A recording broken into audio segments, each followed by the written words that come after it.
Tadi sudah kita sebutkan bahwa salah satu di antara syarat zakat adalah nisab ya.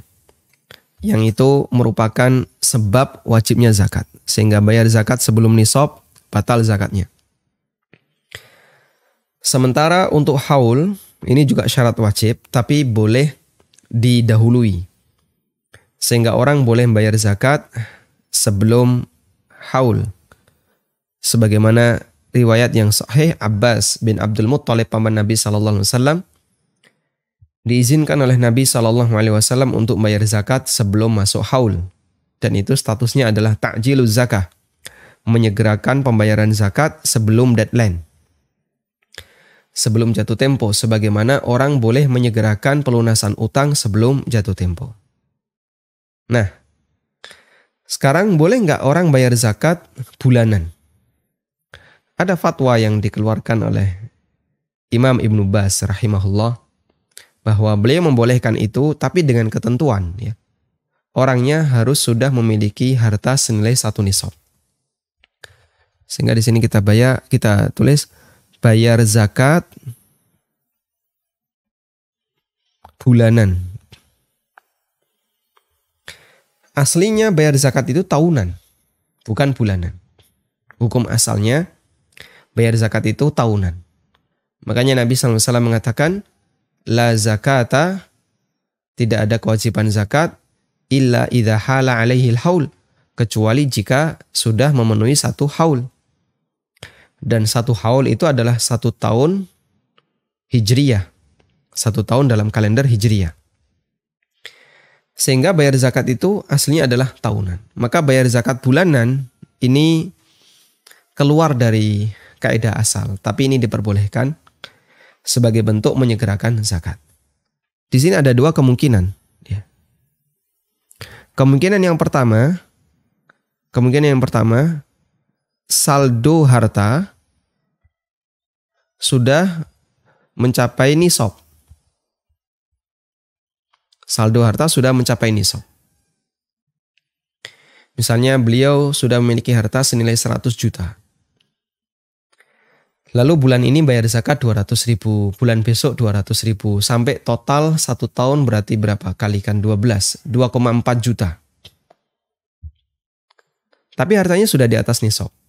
Hukumnya boleh menurut pendapat jumhur ulama. Dan ini juga tadi sudah kita sampaikan, difatwakan oleh Ibnu Baz, hukumnya diperbolehkan. Karena saldo hartanya sudah mencapai nisab. Yang kedua, saldo harta kurang dari nisab. Saldo harta kurang dari nisab. Ini hukumnya tidak boleh ya, dan tidak sah sebagai zakat meskipun berstatus sah sebagai sedekah. Saya ulang, tidak sah sebagai zakat meskipun sah sebagai sedekah. Artinya insya Allah tetap dapat pahala. Tapi status zakat tidak sah. Sehingga dia dianggap belum menunaikan kewajiban zakat. Kok bisa Pak sah sebagai sedekah padahal tidak sah sebagai zakat? Ilustrasinya, ada orang mau melakukan safar. Lalu dia sholat 2 rakaat dengan niat sholat subuh sebelum terbit fajar. Sah nggak sholatnya? Sah nggak sholatnya? Sah atau tidak? Coba lihat di komen, sah atau tidak? Ya. Ada yang jawab sah, ada yang jawab tidak sah. Orang sholat 2 rakaat sebelum terbit fajar. Sahkah sholatnya? Ya? Jamaah beda pendapat. Ada yang mengatakan sah, ada yang mengatakan tidak sah. Jawabannya sholatnya sah. Tapi sah sebagai sholat sunnah. Karena dia dikerjakan sebelum terbit fajar, berarti statusnya seperti sholat tahajud. Maka dia melakukan sholat 2 rakaat tahajud sebelum subuh. Meskipun tidak sah sebagai sholat subuh.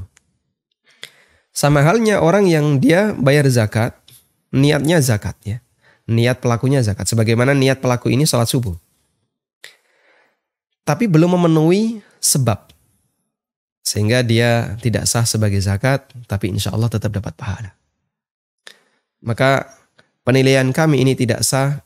Kadang ada sebagian orang yang dia nggak terima. Ustadz kok menilai amal orang, apa urusannya? Ya urusannya menilai keabsahan. Dan sah itu bisa dinilai. Beda dengan diterima atau tidak diterima. Kalau tidak diterima oleh Allah, diterima atau tidak diterima, kita tidak tahu. Tapi kalau sah dan tidak sah, kita tahu. Karena sah dan tidak sah, itu kembali kepada batasan lahiriah. Kalau diterima dan tidak diterima, tidak ada yang tahu kecuali Allah. Nabi Ibrahim alaihissalam ketika beliau membangun Ka'bah, beliau berdoa sambil menata batu bata Ka'bah. Setiap beliau menata batu bata Ka'bah, beliau mengucapkan, Rabbana taqabbal minna innaka antas samiul alim. Ya, ditata, dikasih aci gitu ya. Ditata lagi, dikasih aci.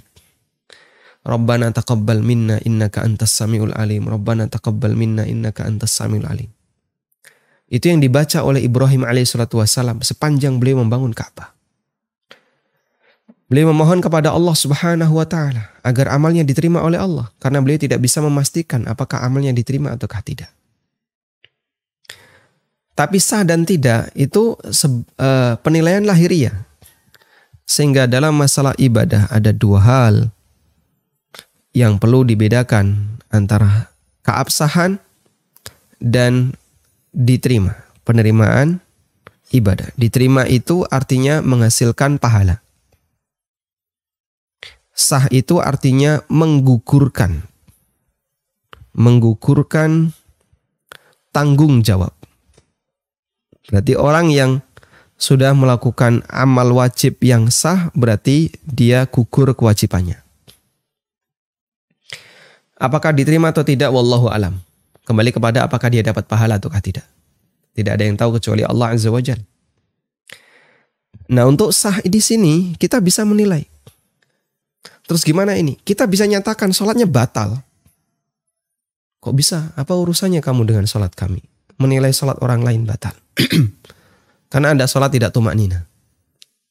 Ya, secepat ya, yang disebut oleh Nabi SAW, yang kuru arba'an.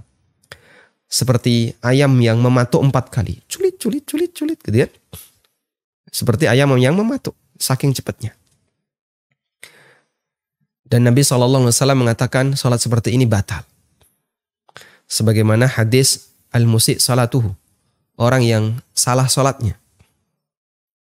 Al-musi' salatahu. Dia sholat dan terlalu cepat. Lalu dinilai Nabi SAW sholatmu batal. Ulangi lagi. Sholatmu batal. Ulangi lagi. Sampai 3 kali. Baik. Maka demikian pula ketika orang bayar zakat sebelum nisab kita nyatakan zakatmu batal. Orang kemudian berprinsip atau dia bisa beralasan, "Loh, apa urusan kamu dengan amal saya? Saya tidak berurusan dengan amal Anda. Cuman saya bisa menilai amal Anda ini batal karena tidak memenuhi kriteria yang berlaku." Sehingga sah dan tidak itu sifatnya penilaian dohir dan itu statusnya adalah menggugurkan tanggung jawab. Kalau disebut batal berarti tanggung jawabnya belum gugur. Sehingga wajib diulang. Tapi kalau diterima atau tidak, wallahu alam, tidak ada yang tahu kecuali Allah Subhanahu wa taala. Wallahu alam.